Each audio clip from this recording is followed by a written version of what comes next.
তো আজকে বানাবো পিঠে। তো পিঠে আগে থেকে চুলাই ছিল, কোনো সমস্যা নেই। তো আবারও দিয়ে দিলাম চুলাতে গরম হতে। কয়লা বদলিয়ে ফেলি, কয়লা না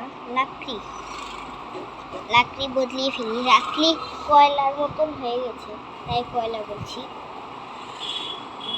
ঢুকিয়ে দিয়েছি ভালো মতো। এখানে আমাদের লাগবে 4 মিনিট। তো আমাদের হয়ে গেছে 5 মিনিট হয়ে গেছে 4 মিনিটের বদলে।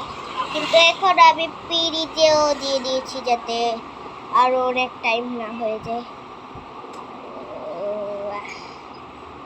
এত মজা হয়েছে,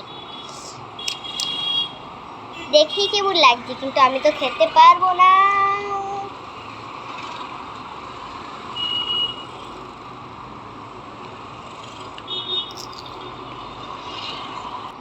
তো এসে পড়লাম নিয়ে পুরি টেস্ট করেন।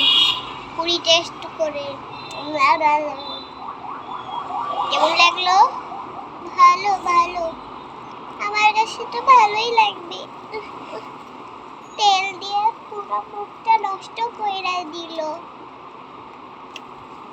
তো গাইস, অনেক মজা হয়েছে।